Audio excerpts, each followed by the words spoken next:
لە هەولێر کێشەی بێئاوی و تینوێتی و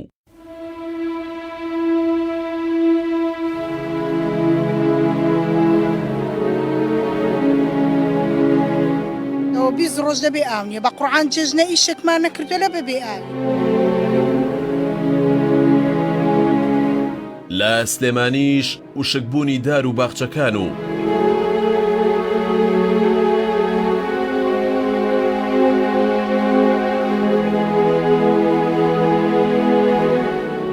لە هەڵەبجەش بەدەستخۆڵ و خاشاک و بە زەبڵخانەبوونی شارەکەوە تەنگیان بە هاوڵاتیان هەڵچنیوە.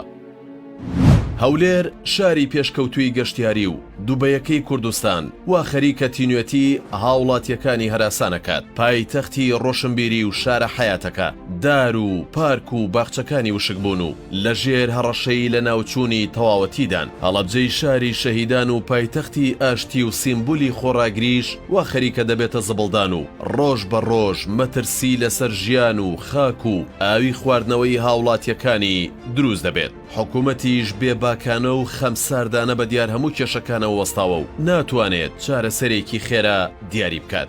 لەگەڵمان بن بزانین لەو سێ شارە چی دەگوزارێت. ئێرە هەولێرە، پایتەختی هەرێمی کوردستان، ئەو شارەی بڕیار بوو بکرێتە دووبەی. دەڵێن ئێستاش کراوەتە دووبەی، بەڵام هەمووینا بەشێکی کراوەتە دووبەی و بەشەکەی تریشی کوردستانێکی وێرانە.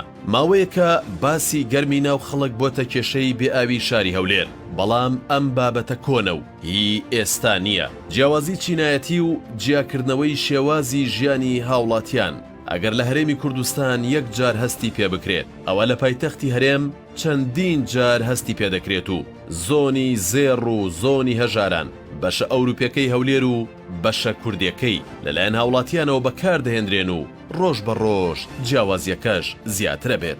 لە ئێسادا سەرچاوەی ئاوی خواردنەوەی هاوڵاتیان لە هەولێر دوو جۆرە. یەکەمیان ئاوی ئیفراز کە پرۆژەیە کە ئاو لە زەی گەورەوە دەگەێنێتە ناو شاری هەولێر و هەموو گەڕەک و شوێنەکانی نیشتەجێبوونی سەنتەری شار و باشووری هەولێر لەسەرم ئاون و نەکێشەی ئاویان نییە، بەڵکو بوونی ئاو لەو گەڕەکانە بە جۆرێکە هەز ناکەن کێشەیەکە بێت لە هەولێر پێی بوترێت کێشەی نەبوونی ئاو. بەشی دووەمی هاوڵاتیان کە ئەمەیان گەڕەک و کۆمەڵگە هەژارنشینەکان و گەڕەکەکانی دەوروبەری شارە کە بەم دواییە دروست بوون، پشت بە ئاوی بیر دەبەستن و گەورەترین کێشەیان هەیە و ئەو بیرانەی لەو ناوچانە هەڵدەکەندرێن ناتوانێت بەشی هەموو نیشتەجێبوانی ئەو سنوورە بکات، چونکە گەڕەکەکانی باداوە، گەلاوێش، ڕۆشنبیری، بەشێک لە گەڕەکی شارەوانی، فەرمانبەران، پێنجی حەسارۆک، هەشتی حەسارۆک، هاوکاری، بێرکۆتی نوێ، قەڵای نوێ و کۆمەڵگە نیشتەجێبۆکانی سەر ڕێگەی کەس نەزان و بنەسڵاوە کە زیاتر لە 7 کۆمەڵگەن پشت بە ئاوی ژێرزەوی دەبەستن و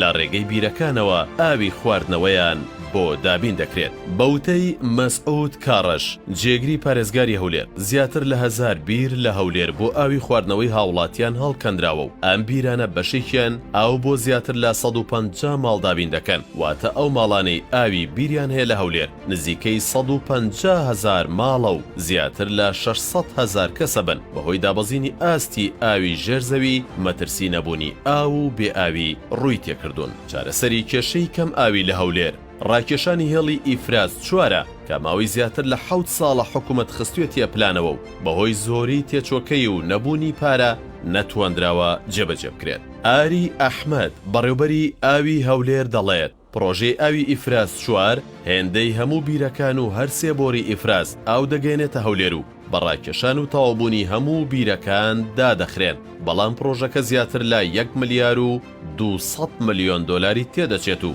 تا ئێستاش ئەو پرسە چارەسەر نەکراوە.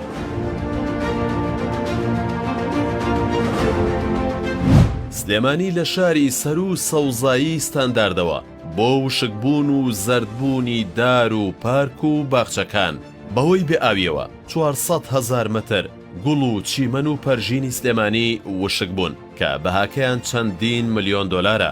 دارەکانیش سیس و زەرد هەڵگەڕاون لە تیونێتیدا.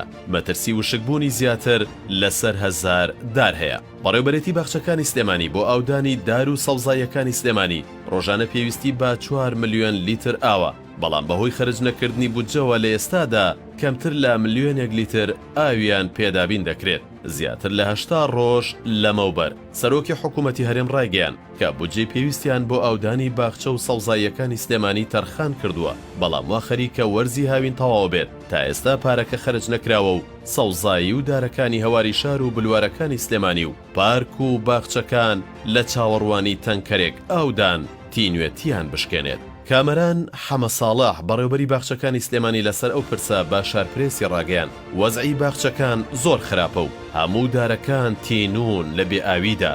لە مانگی 6 ڕۆژانە پێویستمان بە 4 ملیۆن لیتر ئاوی ڕۆژانەیە بۆ ئاودانی دار و باخچەکانی سلێمانی بەڵام ئەوە 2 مانگ بەسەریدا تێپەڕیوە هێشتا بۆمان دابین نەکراوە. بەڕێوەبەری باخچەکانی سلێمانی سەبارەت بە هۆکاری دواکەوتنی بودجەکە دەڵێت ئەوەی هەیە تەنها ململانەیە و دژایەتیکردنی سلێمانیە. معقول نییە زیاتر لە 80 ڕۆژە سەرۆکی حکوومەت بڕیاری دابینکردنی ئەو پارەی داوە بەڵام بەهۆی ڕۆتینێکی زۆرەوە تا ئێستا کارەکان جێبەجێ نەکراون. بەڕێوەبەرایەتی باخچەکانی سلێمانی ساڵانە پێویستی بە بەکرێگرتنی 50 تانکەرە بۆ دابینکردنی ئاوی باخچە و سەوزاییەکانی شار و لە مانگی 11 ساڵی ڕابردووشەوە واتە 9 مانگە نووسراویان کردووە بۆ دابینکردنی تانکەر. لەو 9 مانگەدا 6 جار نووسراویان کردووە بۆ وەزارەتی شارەوانی بەڵام ئێستا دابینکردنی ئاوەکە لە پرۆسەی تەندەریندایە تاوەکو کۆمپانیا وەری دەگرێت پێدەچێت یان دارەکان بە تەواوی وشک ببن یان بارانی وەرزی زستان لە مەرگ ڕزگاریان.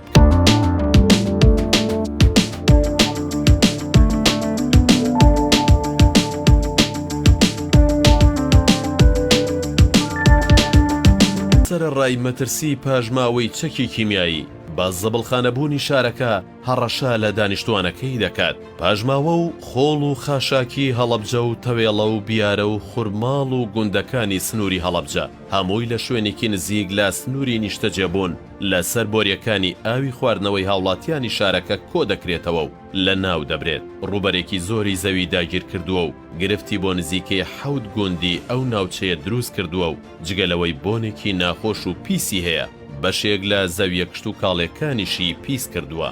ڕۆژانە 1200 تۆن خۆڵ و خاشاک لەو ناوچەیە فرێ دەدرێت لەگەڵەوەی تا ئێستا بیر لە کارگەیەکی ڕیسایکلین نەکراوەتەوە بۆ شارەکە لە هەمان کاتدا نەتواندراوە بە شێوەیەکی تەندروست ئەو خۆڵ و خاشاکە لە ناو ببرێت کە دروست دەبێت. جیاوازدەوەی فرێدانی ئەو قەبارە زۆرەی خۆڵ و خاشاک دەبێتە هۆی زیان گەیاندن بە ژینگە و خاک و کشت و کاڵی ئەو ناوچەیە.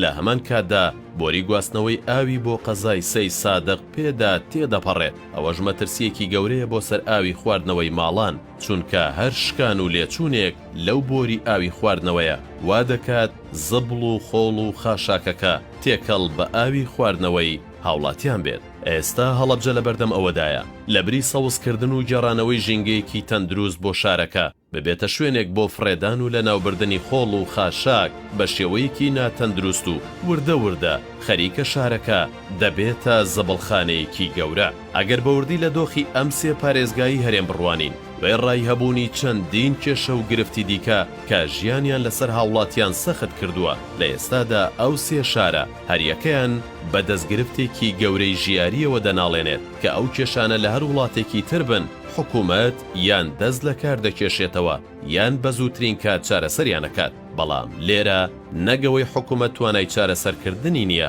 بەڵکو و خەم ساردانە بە دیار کێشەکانەوە دۆش داماوە.